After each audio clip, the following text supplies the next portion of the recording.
Advocate P Krishnadas ദേശാഭിമാനിയും അതാണ് പറയുന്നത്. കർണാടക ലോബിക്ക് വേണ്ടി വിവാദത്തിന് പിന്നിൽ കർണാടകയിലെ സ്പിരിറ്റ് ലോബിയാണ് എന്ന്. അങ്ങനെയാണെങ്കിൽ BJP ഇതിൽ പെട്ടുപോവുകയാണോ? BJP എന്തിനാ പെട്ടുപോകുന്നത്? എത്രയോ വിഷയങ്ങളിൽ ഇടതുപക്ഷവും ഒരുമിച്ച് നിന്ന് BJPക്കെതിരെ യുദ്ധം പ്രഖ്യാപിക്കുന്നതാണ്. അല്ല, ഞാനൊന്ന് പൂർത്തിയാക്കാം. ഞങ്ങൾ കുറേ നേരമായിട്ടിരിക്കുകയാണല്ലോ. BJPയെ സംബന്ധിച്ച് ഞങ്ങൾക്ക് കൃത്യമായിട്ട് അറിയാമല്ലോ ഓരോ വിഷയങ്ങളിലും ഇടതുപക്ഷവും അതുപോലെ തന്നെ UDFും എടുക്കുന്ന നയം എന്താണെന്നുള്ളത്.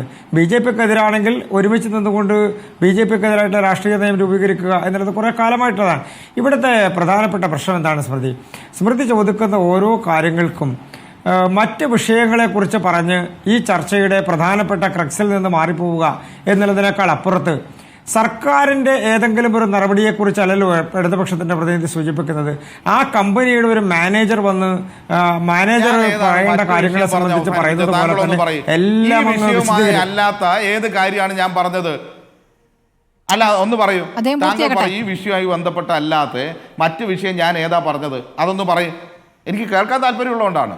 ഈ ചർച്ചയിൽ മറ്റാരെങ്കിലും പരാമർശിക്കാത്ത ഒരു പുതിയ വിഷയം ഞാൻ കൊണ്ടുവന്നത് ഏതാണ്? താങ്കൾ പറയും. അല്ല, അവസാന ഭാഗത്ത് പറഞ്ഞതിനോടാണ് അദ്ദേഹം പ്രതികരിച്ചത്. ഈ വിഷയമല്ലല്ലോ, ആ വിഷയം ഉണ്ടായിരുന്നല്ലോ എന്നൊക്കെ പറഞ്ഞല്ലോ. അതുകൊണ്ട് അദ്ദേഹം പറയട്ടെ. സജീഷ് കുറെ സംസാരിച്ചില്ലേ, ഇനി അദ്ദേഹം പറയട്ടെ. അല്ല, ഞാൻ ഈ വിഷയവുമായി കഴിഞ്ഞ 10 മിനിറ്റിൽ കൂടുതലായി വേണമല്ലോ, അഭിപ്രായങ്ങൾ എല്ലാവരുടെയും സ്വീകരിക്കണമല്ലോ. ശരി, ഇനി അദ്ദേഹം പറയട്ടെ. കഴിഞ്ഞ 10 മിനിറ്റിൽ കൂടുതലായി ഈ ചർച്ചയിൽ വിഷയം ചർച്ച ചെയ്യണം എന്നാണല്ലോ ചർച്ച ചെയ്തുകൊണ്ടിരിക്കുന്നത്. അതൊക്കെ അവിടെ നിൽക്കട്ടെ. ഈ സർക്കാർ ഒരു നടപടി സ്വീകരിക്കുന്നു, ഒരു നയം സ്വീകരിക്കുന്നു. ഒന്ന് വ്യക്തമായി പറയൂ. ഞാൻ ഈ വിഷയത്തിൽ നിന്ന് വിട്ട് ഏത് കാര്യമാണ് പറഞ്ഞത്? ഒന്ന് അറിയാൻ വേണ്ടിയിട്ടാണ്. അങ്ങനെ ആക്ഷേപം ഉന്നയിക്കരുതല്ലോ. അല്ല, ഞാൻ ഈ വിഷയത്തിൽ നിന്നുകൊണ്ട് ഞാൻ മലയാള ഭാഷയിലല്ലേ പറഞ്ഞത്, ഈ വിഷയമല്ലാതെ. അതിനെ മറുപടി പറഞ്ഞിട്ടുള്ളൂ. അല്ല, ഞാൻ മലയാള ഭാഷയിലല്ലേ പറഞ്ഞത്. താങ്കൾ ഈ വിഷയത്തിൽ നിന്ന് മാറി മറ്റ് വിഷയങ്ങൾ ചർച്ചയുടെ ഭാഗം ഇപ്പോൾ എന്നോട് അങ്ങ് ശ്രമിക്കുന്നത് തന്നെയാണ്. ഞാൻ ആ വിഷയത്തിലേക്ക് വരാനില്ല.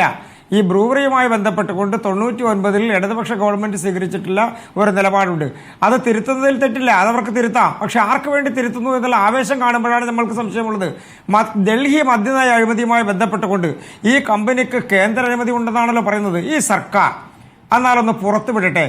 ഈ ഗവൺമെന്റുമായി ബന്ധപ്പെട്ടുകൊണ്ട് ഈ ഗവൺമെന്റിന്റെ മുന്നിൽ പാലക്കാട് തുടങ്ങാൻ പോകുന്ന സ്ഥാപനത്തിന് വേണ്ടി അനുമതി നേടാൻ സമർപ്പിച്ചിട്ടുള്ള പത്രങ്ങളെ സംബന്ധിച്ച്, അതുമായി ബന്ധപ്പെട്ടുള്ള അനുമതികളെ സംബന്ധിച്ച് ഗ്രീൻ ട്രൈബ്യൂണലിന്റെ അനുമതി ഉണ്ടെന്നാണല്ലോ പറയുന്നത്. അത് എവിടത്തേക്കുള്ള അനുമതിയാണ്? ഏത് സ്ഥാപനവുമായി ബന്ധപ്പെട്ടുകൊണ്ടുള്ള അനുമതിയാണ്? ഏത് നടപടിയുമായി ബന്ധപ്പെട്ടുകൊണ്ടുള്ള അനുമതിയാണ്?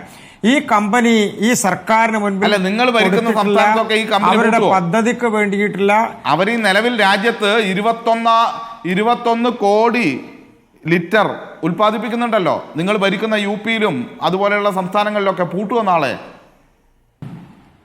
പറ്റാത്ത കമ്പനിയല്ലേ, പൂട്ടുമല്ലോ. അതുകൂടി പറയും. എന്താ പൂട്ടാത്തത്? അങ്ങ്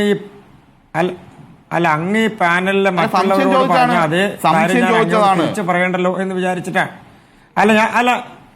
അങ്ങയുടെ സമയത്ത് ഞാൻ എന്തെങ്കിലും സംശയം ചോദിച്ചോ? സംശയമില്ലാത്ത അങ്ങ് പറഞ്ഞ ഓരോ വാചകങ്ങളിലും ഞാൻ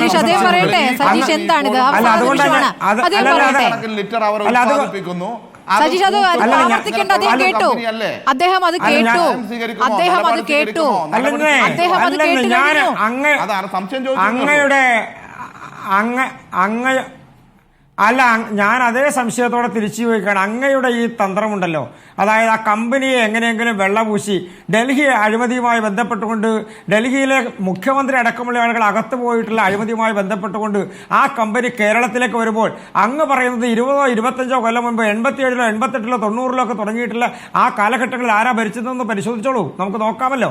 അതുമായി ബന്ധപ്പെട്ടുകൊണ്ട് ഇപ്പോൾ നടന്നുകൊണ്ടിരിക്കുന്ന കമ്പനികൾ ആ സംസ്ഥാനത്തുണ്ട്. അതെല്ലാം പൂട്ടിക്കൊണ്ടുവരാനാണ് അങ്ങ് ആവശ്യപ്പെടുന്നത്. ഞാൻ അങ്ങയോട് തിരിച്ചു ചോദിക്കുന്നത്, ഇവിടെ തുടങ്ങാൻ പോകുന്ന കമ്പനിക്ക് നടക്കുന്ന കമ്പനികൾ ആ സംസ്ഥാനങ്ങൾ നോക്കട്ടെ. അവിടെ നിങ്ങൾക്ക് പറയണമില്ലല്ലോ. അവിടെ ഞങ്ങൾക്ക് എന്തെങ്കിലും പറയാനുണ്ടെങ്കിൽ ഞങ്ങൾ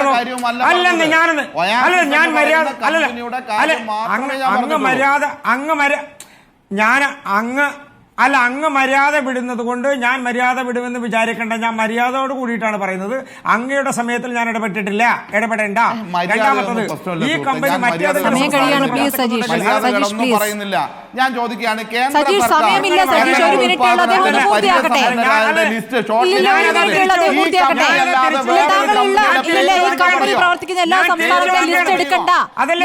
നമ്മൾ ഈ കമ്പനിയിലോട്ട് വരുമ്പോൾ സുതാര്യതയുണ്ടോ എന്നും എന്തിന് പാലക്കാട് വരുന്നു എന്ന ചോദ്യമാണ് ചോദിച്ചത്.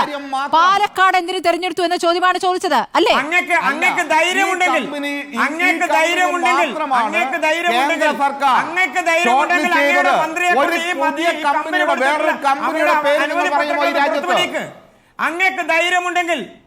അല്ല, അങ്ങേക്ക് ധൈര്യമുണ്ടെങ്കിൽ ഈ സർക്കാരിലെ എന്റെ ധൈര്യമൊക്കെ അവിടെ വെക്ക്.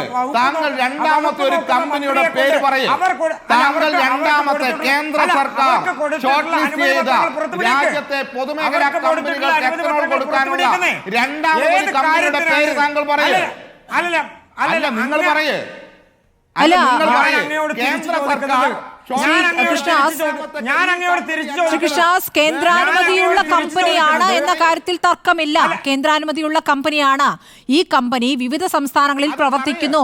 പക്ഷേ ഡൽഹിയിൽ കേസുണ്ടായി, പഞ്ചാബിൽ കേസുണ്ടായി. അല്ലല്ല, ഒരു മിനിറ്റ്. അല്ലല്ല, കമ്മ്യൂണിസ്റ്റ് സർക്കാരിനോടാണ് ചോദ്യം. അല്ല, ബി ജെ പി പ്രതിനിധി അത് പറയണം. ബി ജെ പി പ്രതിനിധി ശ്രീ കൃഷ്ണദാസ്, ഒരു കാര്യം, യു പിയിൽ പ്രവർത്തിക്കുമ്പോൾ പ്രശ്നമില്ലാത്ത കമ്പനി കേരളത്തിൽ വരുമ്പോൾ പ്രശ്നമുണ്ടാക്കുന്നത് കേരളത്തിൽ വ്യവസായത്തിന് തടസ്സം നിൽക്കുകയാണെന്ന വാദമാണ് അവർ പറയുന്നത്. അതിനുകൂടി മറുപടി പറഞ്ഞ് നമുക്ക് അവസാനിപ്പിക്കാം. ഒറ്റ കാര്യം ഞാൻ തിരിച്ചു ചോദിക്കാൻ. പ്ലാച്ചിമടയിലെ കൊക്കക്കോള കമ്പനി പൂട്ടിയപ്പോൾ കേരളത്തിൽ പൂട്ടി എന്നുള്ളത് കൊണ്ട് ആ കമ്പനി രാജ്യത്ത് മുഴുവൻ പൂട്ടിയോ, ലോകത്ത് മുഴുവൻ പൂട്ടിയോ? ഒരു കമ്പനി ഒരു സംസ്ഥാനത്ത് പ്രവർത്തിക്കുമ്പോൾ അവർ കാണിക്കുന്ന തെറ്റിനെ ആ സംസ്ഥാന സർക്കാരാണ് നടപടികൾ സ്വീകരിക്കേണ്ടത്. ആ സംസ്ഥാനത്ത് കുഴപ്പമുണ്ടെങ്കിൽ, പഞ്ചാബിൽ കുഴപ്പമുണ്ടായല്ലോ, പഞ്ചാബ് നടപടി സ്വീകരിച്ചില്ലേ, കൂട്ടിപ്പോയില്ലേ? അപ്പൊ നിങ്ങൾക്കതാ ഞാൻ തിരിച്ചു വെക്കുന്നത്. നിങ്ങൾ ഏത് ലോകത്തിരുന്നോണ്ടാണ് സംസാരിക്കുന്നത്? ഞാനതുകൊണ്ടാണ് തിരിച്ച് കേരളത്തിൽ ഈ കമ്പനി കേരളത്തിൽ ഈ കമ്പനി തെറ്റ് കാണിക്കുന്നതിന് പഠനം നടത്തിയോ? എൻവയോൺമെന്റ് ഇമ്പാക്ട് പഠനം നടത്തിയോ സജീഷ്?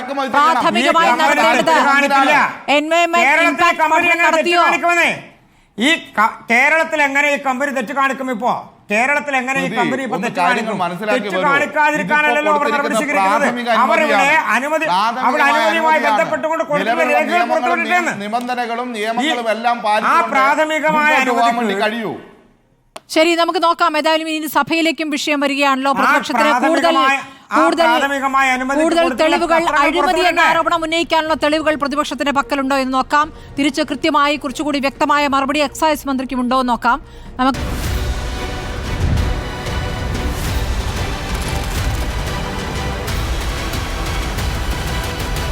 ഡിബേറ്റ് വിത്ത് സ്മൃതി പരുത്തിക്കാട്.